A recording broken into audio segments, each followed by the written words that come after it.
And good morning. Welcome to Hebrew Perspectives. And our one of my favorite subjects is the Ten Commandments. Um, this week's Parasha Yitro, we go into one of my favorite times of the year. I know I say this a lot, but I have a lot of favorite times of the year. But this is another one of my favorite times of the year. It's probably one of the most fantastic is the giving of the Torah on Mount Sinai. And so we'll be studying throughout the week, but today I just wanted to bring out just this special video on the Ten Commandments and talking about these Ten Commandments and these mitzvot, these 10 mitzvot. um, a lot of times we call them, you'll hear Jewish people call them the 10 statements, or it's basically what it is it's kind of a root directory or an outline of the rest of the 613 commandments total. So and what is a mitzvah? A mitzvah comes from the word sevet, which means connection, but more of not the connection that you're thinking of, more of a connection as to coming together as a team or a family.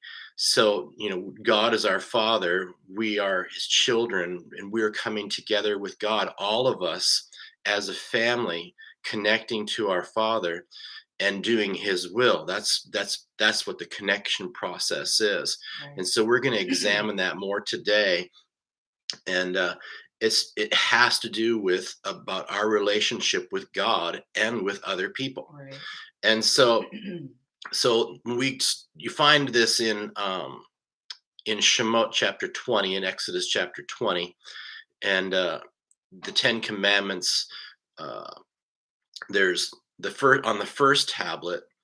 Um, Sometimes when you see these in certain places, actually they're actually written down wrong. But if you look in the Hebrew, you'll see that they're written down in a different way, and I'll show you how that is. It's not much of a difference, but it does make a difference when we're looking at the relationship principles that we're going to learn from here and how they connect and Right. how they apply into our lives. Chapter 20, verse number 1, God spoke all these statements, saying, this is why we get the statement part of it. I am the Lord your God who has taken you out of the land of Egypt from the house of slavery. So that's the first commandment. I am the Lord your God. Um, that's where the difference is right there.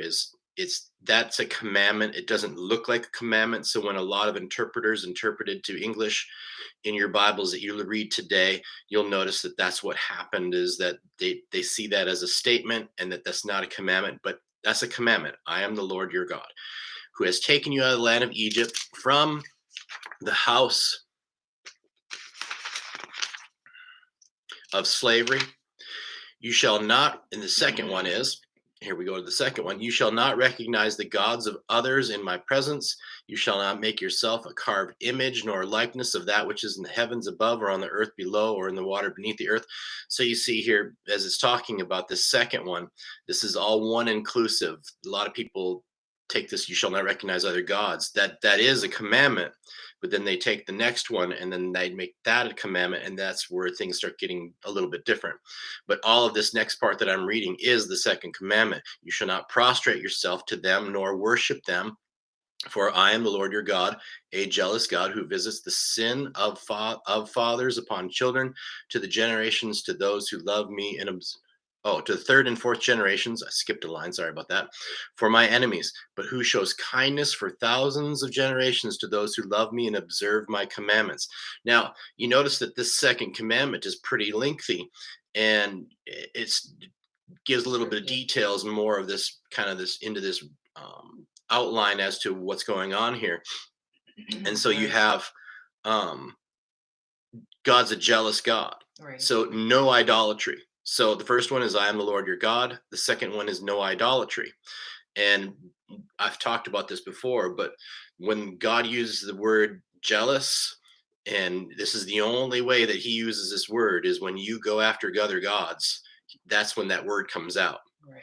Okay, so it's One may say, think about this. In the world today, we have people bowing down to stone, to wood, worshiping the stars, the moon, the sun, the earth.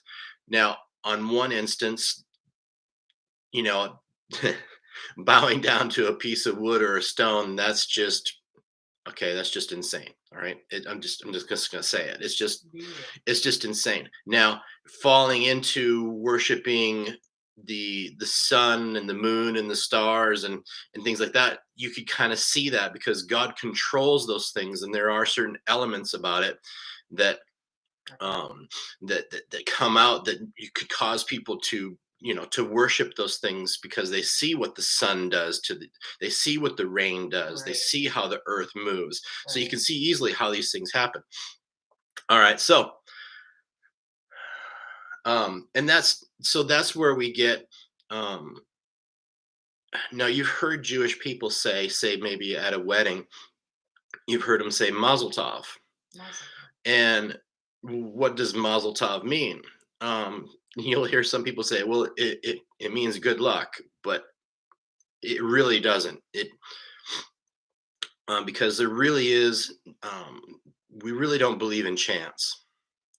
And that's really not what it's about. And besides, it's really wouldn't be good to tell somebody that like just got married, hey, good luck, because Right. you got a 1 in 2 chance that your marriage is gonna survive. So that's not a really good way to start off helping somebody out. But saying Mazel Tov and understanding what that means. Right. Mazel is there's a word in Hebrew is Mosel. It means to flow, and the heavens are considered Mosel. And so you can see again why we understand how people can worship the stars because the stars did in ancient days they studied these things and they saw how they lined up and how it affected their crops and how it affected the rain and things like this, but and then that you can see how they fell into worshiping worshiping these things, but staying on the fact that if we understand that who is controlling Right. that, who controls the flow of that coming down from the heavens to the earth, then we can really say when we're saying someone, we're going up to somebody that's getting married and we're saying Mazel Tov, we're actually saying, may the blessings continue to Yes. flow into That's your good. life. That's good. That's what you want to That's happen is you right. want those blessings to continue to flow. All right, so number 3, you shall not take the name of the Lord your God in vain, for the Lord will not absolve anyone who takes his name in vain. So the third one, you shall not take his name in vain. The fourth one, remember the Sabbath day to sanctify it. 6 days shall you work and accomplish all your work, but the seventh day is a Sabbath to the Lord your God. You shall not do any work, you, your son, your daughter, your slave, your maidservant, your animal, and your convert. And that's another one of these things that this is all about converts. Conversion. When Yeah. Sinai is, everybody came to Sinai, everybody was idolatrous. Everybody came out of an idolatrous Egypt and were going to Mount Sinai and receiving. We're becoming converts. We're converting to belief in the one true God, declaring Shema Israel, right? That's right. And so this is covering everybody. Your convert within your gates for 6 days. The Lord's made the heavens and the earth, sea and all is in them, and rested on the seventh day. Therefore, the Lord blessed the Sabbath day and sanctified it. Right. All right. So we've got this down so far. So then, number five, honor your father and your mother so that your days will be lengthened upon the land that the Lord your God gives you. Well, I'll tell you right there. If you want to live long, take care of number 5, right? All right. Right. Right. Uh, now, on to the second tablet as we get here. Now it says, you shall not kill. Now, when we look at the Hebrew there, it's actually, you shall not murder. Okay. Because then you get it later on, we get into the laws of what happens if people are accidentally killed in places, cities of refuge, and all that. But, excuse me. But this comes down to, you shall not murder. And then the seventh one is, you shall not commit adultery. The third one, or I'm sorry, the third one. Third one, Well, the second third one. one on the second tablet. Number 8 is don't steal. but actually that in the Hebrew is lo signal, which means don't kidnap. Now that seems kind of interesting, but Yeah. we'll come back to that on what that's talking about. Don't kidnap. And let's see here. Number 9, you shall not bear false witness against your fellow. That's right. And then the 10th commandment, you shall not covet your fellow's house. You shall not covet your fellow's wife, his manservant, his maidservant, his ox, donkey, nor anything that belongs to your fellow. And so there you have the 10 commandments. And all of the other commandments fall under these two tablets of these 10 commandments. And you have to ask, okay, so why is it on two tablets? Well, when God gave it to Moses, Moses says, "I'm going to give you the law, and I'm going to give you it on." And he says, "How much is it going to cost?" And he says, "It's free." And he says, "Well, we'll take two then." And so he gave it on two tablets. And on the first five, when we look at those, we see that these are between man and God. And then the second five are between man and man. But then now I know what you're thinking. You're just like, wait a minute. Number 5 on the first tablet says, honor your father and your mother. So how is this? That's a human relationship. How is this possible that Right. that it ends up being in the first 5? Right. Well, what we could basically say is God is our creator, right?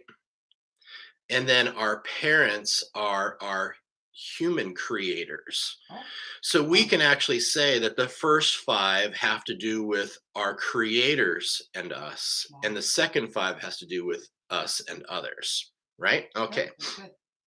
So instead of man and God, and man is man and our creators, and man, right? All right. Right.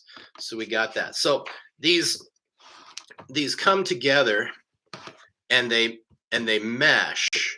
They come together. So basically they're like a book, and they fold together, and so that they line up. So you have 1 and 6, and 2 and 7, and 3 and 8, and 4 and 9, and 5 and 10. So you basically come down to it, you can say there's these 10 commandments are actually 5 principles. And when we look at Jesus, at Yeshua, we can see that he narrowed it down even further. 2 tablets: love the Lord your God, love your neighbor as yourself. Makes sense, doesn't it? Right. So people knew exactly what he was talking about when he said something like that. Right. That's true. So, but the point is what we're learning here is we're learning to love God, and we're learning to love someone that is not you. Right. You Right. know, and I mentioned it, in our last parasha. There's a lot of me stuff now going on in the world, and it's just people need to get their focus off of themselves and onto Right. others, and that's what these commandments are all about. Right. That's good. So these principles. So let's go. So loving someone that is not you. So I've been married to my wife for almost 33 years. I had to do the math yesterday. And I know her quite well, but what I love most about her is what I don't know about her. So like I said, I know her quite well, but there are still things that I don't know about her. There's still things that she reveals to me on a regular basis that I'm like, wow, that's just amazing. And that's what I love about our relationship. So what is the connection between 1 and 6? So let's start with that. That's the first principle: 1 and 6. um, we could look at it and we can say, I am the Lord your God, and then you've got don't murder. Well, you could say basically you're murdering someone that's created in the image of God. Maybe Right. like murdering God. It just kind of seems like that way, right? So, but we have to recognize that others exist. That's right. Others exist outside of ourselves. So, when we look at God, when he says, I am the Lord your God, he is saying, I'm by myself. That's what he's talking about. He said, I'm the Lord your God. I exist outside of you. I'm unique in no other way. Nothing is like God at all. Right. And so, but most people follow God for what they can get. Okay. Um, for what they can get basically is what can God do for me. Now that's not a real bad thing, because when a lot of people first come to God, they Pass the gift. that's what it is God is providing them something. God is providing them freedom and Right. help and leading and guiding. And it's easy to sit there and think, wow, this, he's this vending machine or whatever, and just pray, and he does, he provides, he Right. answers. But what we need is a deeper relationship, that when we so that we get to know God Right. That's right. and we love him for who he is. That's why we hear about we need to have more of a childlike belief, a Right. childlike faith in God. So like I said in the beginning, that's it's easy for you to do that, to ask God, but then there has to come to a point where you have to have growth. Right. You have to have growth. Yes, he's a giving God, but he is so much more than that. And there's a lot about God that is, I don't know if you've ever noticed, but when you're trying to find God, when you're looking for him, it seems kind of like he's hidden. Right. Remember we talked about how his name is hidden? Right. That's an aspect of God that should intrigue us, that Right. there's things about God that we don't know. Well, there you go. There's that key that I was So help talking us about. have the works. Loving How to someone else, well, because you want to That's know good. about what you don't know about them. And God is the greatest thing, the greatest example of how we can connect with him and figure out what it is that we don't know about him. And our faith, our emuna, our faith Mhm. increases. And you know. And what happens is we have to be careful, because if we don't do it this way, we end up following our own perception. Right. Our mind immediately will fall into what our own perception is, or what others have taught us. And I've been doing this for many years, and I'll tell you again and again and again, don't take my word for this. Study these things Study. for yourself. Open the Build word your of own God relationship with and him. learn. This is another reason why I say you need to have some Hebrew. You need to learn some Hebrew. Even just learning some of the basics of Hebrew helps you to understand these things more, because remember, if we just look at the surface, we don't see these things. But if we look for God in the hidden, Right. then we start seeing some amazing things. So I am the Lord your God. Don't murder.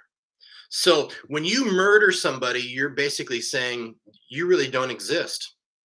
I remember years ago seeing a video interview, and the person, they asked that, why did you go in there and kill these people? And they were like, who are Who they to are me? they? That's wow. That's That's far, far from far God. from as God as you can get. Yeah. Is who are they to me? They're just I wanted Nothing. something from them. I murdered them and I robbed them and I took them, and you know what you did? You took them. You took their identity away. Right. When you are not following God, you're basically taking him away, Wow. and you're becoming your own God. And Right. so that leads us to follow right into what 2 and 7 are all about, right? So the first principle we can understand that what this first principle is that we need to recognize the existence of others outside of ourselves. Right. Okay? Recognize the existence of others outside of ourselves. So 2 and 7, idolatry and adultery. Oh, wow. Coincidence? I think Mm-mm. not. Okay. So, idolatry and adultery. What is idolatry? You're basically taking a piece of stone, a piece of wood, or the sun, the moon, stars, whatever it is, and you are substituting those for God. Right. You're putting those in place of God and making those your God. That's idolatry.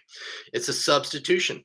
Right. And so, what God wants from us is loyalty. Faithfulness. Yeah. He wants loyalty. He wants us to follow him, and he also wants us to be loyal in our relationships. That's right. Okay?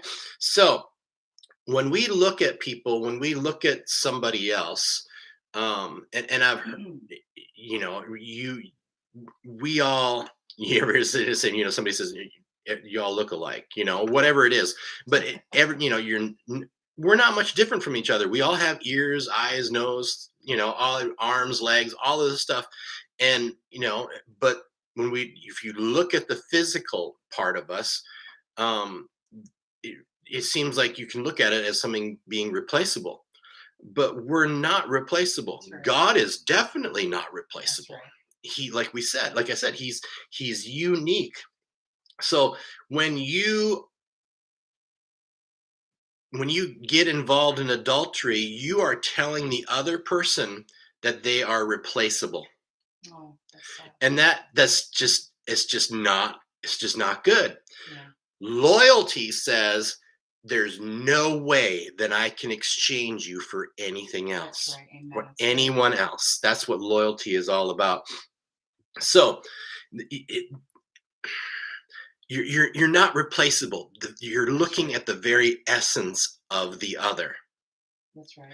and you're seeing them, and you're looking deeper. You're looking for that uniqueness. Right. Like I said, this is going back to what we were talking about. You're looking for something in the other that you don't know about. You're looking for that uniqueness about them. You're looking excuse me. So you can't exchange God, and don't exchange God. You That's just right. can't do it. So but that brings us to the point that people fear going deeper in their relationship with God because, well, for one, they're scared, and with the human relationship, it's even more because maybe they've been hurt or whatever it maybe is, and so you have this problem of you know Yes. you know going deeper in your relationship with Right. with others, and I completely understand it. I completely do, because and it's just a hard thing to do, but um but when it comes to God, we have to be able to go deeper in our relationship with God. And many believers come and stay at that first beginning stage, and they don't grow. They don't go deeper. And so uh, when you start thinking about how I have to give more of myself, then that scares people. It Right. really does. Um, I heard a funny story. This guy came up to another guy and he says, "Hey, I want you to come to this weekend seminar. It's going to change your whole life." And he's like, I can't have my whole life change right now. I got to go to work on Monday." So it's like people are just, just can't do that right now. Change is just, and we talked about this recently. Change is Right. tough. It's hard. People don't like, but It's when good we look at change. relationships and we look at things being superficial or on the surface as people being replaceable, it, it's not good. Right. God is irreplaceable and others are irreplaceable. That's right. Everybody has their uniqueness. That's right. So we understand that the first principle was recognize the existence of another outside of you. That's right. And the second principle is loyalty. That's right. All right. So number 3 and number 8, not taking the Lord's name in vain. And what's number 8? Don't kidnap.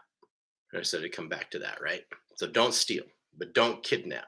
Not taking the name of the Lord in vain. So you're kind of like, how in the world do 3 and 8 go together? This This just is good. just That's seems weird. interesting. Okay, so Intriguing. so let's talk about what's going on here. Actually, what it is that this principle is talks about respecting and respecting the property and the boundaries of other people. Right. Okay, so it this happens a lot of times in the human relationship when, say, a man and woman, when they first get married. um they do a lot of, they kind of get familiar with each other, and they start doing a little kidding around with each other and a little joking, and then it goes too far and somebody gets hurt. Right.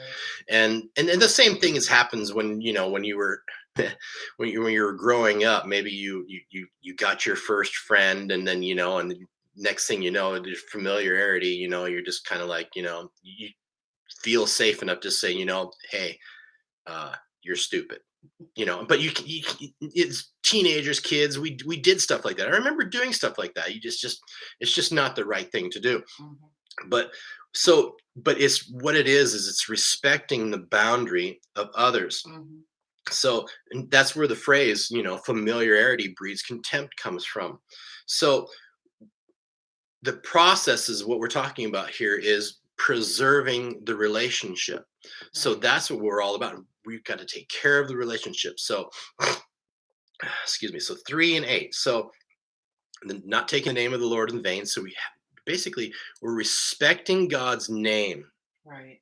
Okay. We are not taking his name and using it for something that it shouldn't be used for. Right. All right. Now, many people today, you think, I swear to God, I didn't do that. Okay. You'll hear somebody, I swear to God, I didn't. And that's really not what it's talking about. It's talking more about using God's name to say something is something else. Okay. So you're taking away God's boundaries. You're using his name in a wrong way, is what is Right. going on here. And so um so like and I get up in the morning, I go to make myself some coffee, and I may be out of my coffee, and my wife and I, we drink two different kinds of coffee, and I say, "Hey, honey, can I have some of your coffee?" Now, who bought the coffee? Oh, I did, but I bought it for her. It's hers. But I'm still going to ask her if I can have some of her coffee because I've set a boundary. I'm preserving the relationship, so to speak. I'm that relationship of I'm not kidnapping.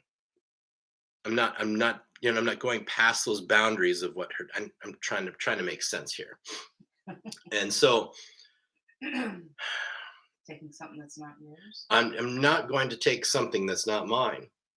Kidnap, Right. right? And so this is what it's all about. So having respect for the other, having respect for God's name, and having respect for the other person.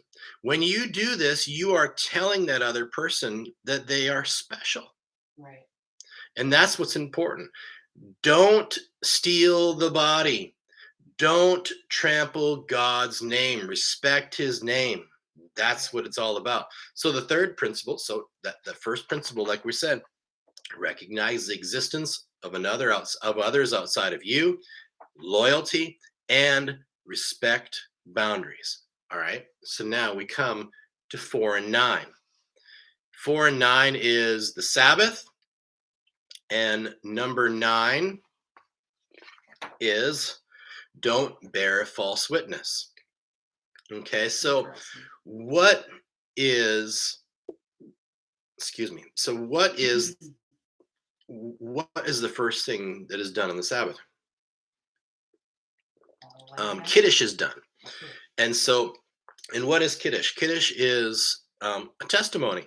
And so Shabbat is known as a day of testimony. So you are testifying that God is he's the one that controls it all. He is the God. He is God. You're testifying. That's right. And this is how this connects with number 9. So don't be a false witness. Right. So it's a day of testimony, a day of declaration. We are witness. We are a witness to the Sabbath. Right. You're Beautiful. saying, God, you are our creator, and Right. you are actively involved. Right. You just didn't turn it on and leave us to our own device. You were declaring truth when we Right. do this. Okay, so here's where it starts getting into the good stuff, where we're talking about truth, emet. So, And that, yeah. so we're going to basically what we're doing is we're telling the truth of what we saw or what we heard. Now, I've been told that I've been honest to a fault, and it's okay. So, number 4, the fourth principle is looking for truth. Look for truth. We're looking for, when it comes to a relationship, we're looking for what's true about the other person. Right. Um, When we're looking for truth, we're looking for Messiah, we're looking for salvation. Now, when we look at emet, truth, Aleph Mem Tav, it's the first, middle, and last letter of the Hebrew alphabet. So, what does that mean? That means that emet means that that's the whole picture. When we're looking at the truth, we are looking at the whole picture. Now, if we that's the opposite of falsehood, and falsehood in the Hebrew is sheker, which is shin resh and kuf, shin kuf resh, or however you want to do it, but those three letters are right next to each other, so it's just a small little portion. It's not the whole picture. Right. Truth is the whole picture, falsehood is just right here. So, like I've heard my wife say many times, people will sell a lie with just a little bit of truth in it, just a little bit. Yeah. So, we need to see the whole picture. We need to, when it comes to man, we need to judge favorably, judge the entire person, look at the whole picture. People make mistakes. Right. We look for the truth in someone else. When we're looking for truth. So here, Rabbi Yehoshua, he said, make for yourself a rabbi, acquire for yourself a friend, and judge every person on the positive side. On the positive side, that's good. So here we go. Number 4 is look for truth. We're going to look for good, and we're going to look. Sorry about that. Remember, go back to the first one. Recognize the existence of the other outside of ourselves, loyalty, respect boundaries, and now we're looking for truth. That's right. So that leads us to the 5th one, 5 principles. Honor your father and your mother, and don't covet. Some of these seem easy to figure out, but some of these take a little bit of thought, don't they? Right. So coveting is basically is when a person is not happy with what they have. Right. Think about that. A person is not happy with what they have. Each one of us, we have a unique, we are unique, and we have a unique mission in life. Right. And that special mission that God has given us, that's the reason why he's created us. So when people don't feel that way, they end up wanting someone else's, because we have to appreciate that we're special. So when we honor our parents, we are honoring the ones that created us, right, that made us special. Right. Now, you may not always have the best relationship with your parents. Nothing says that that you have to like them. Okay, I mean, there's times where, and I know it's a sensitive subject with some people, but I mean, some people had rough upbringing, whatever it is. Some people may not even know who their parents are, but you should take care of the ones, if it's possible, take care of the ones that created your uniqueness. Right. Respect your parents, even if they've been mean to you. Right. As part of that prayer that I said not too long ago, sometimes you even have to keep silent in the face of derision. Right. Things happen to you, but you're going to honor your father and your mother. You're going to take care of them. You're basically, what you're doing is you're giving them respect. So you can start to see, as we're looking at these things, how all of these can be narrowed down to the 2 that Yeshua talked about: loving God and loving your neighbor as yourself. These are all kind of interwoven, interconnected, and, right, and working out together, aren't they? Meshing, like I said. And so we give respect. It's an acknowledgement of the ones who brought us here. Right. You're not an accident. You're not an accident.